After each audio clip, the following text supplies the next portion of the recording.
All right, music fans, welcome back. It's Dave, the Real Music Observer, observing real music in real time for real people just like you and me.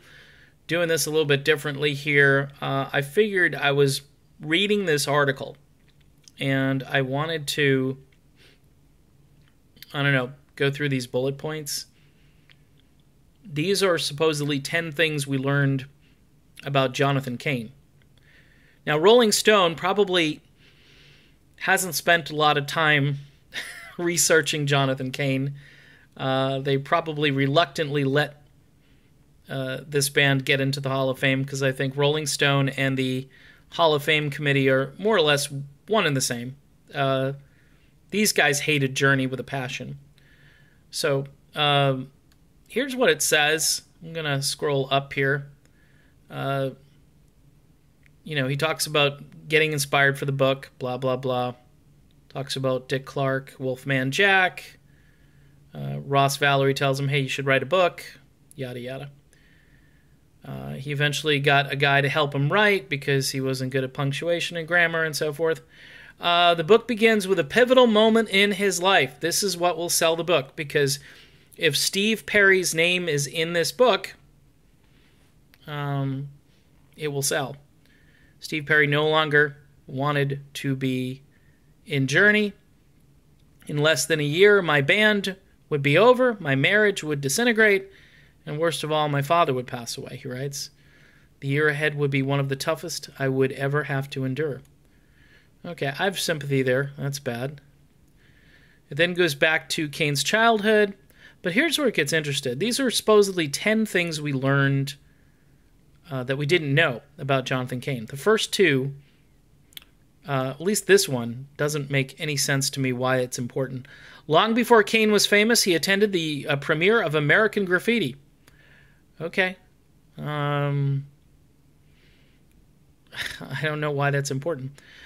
Bruce Springsteen inspired some of Cain's early songwriting and journey. He makes reference to Springsteen's working class lifestyle, singing about the very issues that they were thinking and dreaming about. Springsteen had given us permission to write about the street life, something that hadn't been done before? Okay, I don't know. I think Bob Dylan might have addressed it, and a few other of those types of... there are probably dozens. I just can't name them because it's not my cup of tea. I'm not into Springsteen, and never once did I equate a few of the working class themes to Springsteen. Neil Schon wasn't initially thrilled when Cain and Perry began writing ballads like Open Arms. Very well documented all over the place. So number 3 is, number 3 is what? Nothing. The phrase, don't stop believing, is something that Cain's dad said to him on the phone one night in the 70s when he was frustrated with his life and career.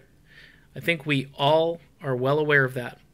The infamous Don't Stop Believin' lyric, born and raised in South Detroit, came to them very quickly. Of course, we hear about how South Detroit is really Canada, and it's not really there. Steve Perry broke the news to Cain and Schon that he was done with Journey after calling them to meet him near San Francisco's Richardson Bay. This has been documented all over the place. Don't know how that's news. Perry begged the band not to tour with him after a severe hip injury made it impossible for him to perform in support of the group's 1996 comeback LP, Trial by Fire. And they take the quote right from the VH1 documentary. Do whatever you guys need to do, but don't call it Journey, he said. Call the band something else, anything. Don't fracture the stone. I don't think I can come back if you break it.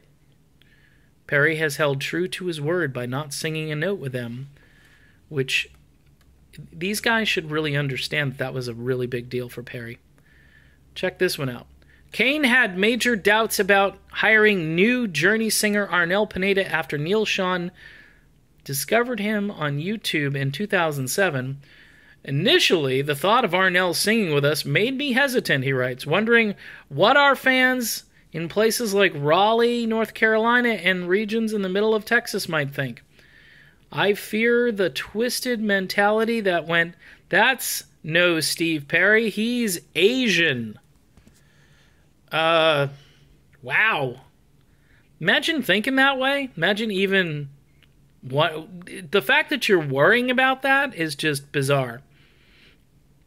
Okay, and number 9, he randomly met his wife Paula White, who serves as Donald Trump's spiritual advisor, on a Southwest Airlines flight to San Antonio, Texas.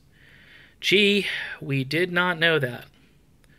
And there's the wife who's not involved in politics at all. 10. White played an instrumental role in Cain's spiritual awakening, which has caused no small degree of conflict within Journey. Wow, this Rolling Stone article is just packed with things that we didn't know about, people. Holy crap, Batman. I'm so glad I read it. Talk to y'all later.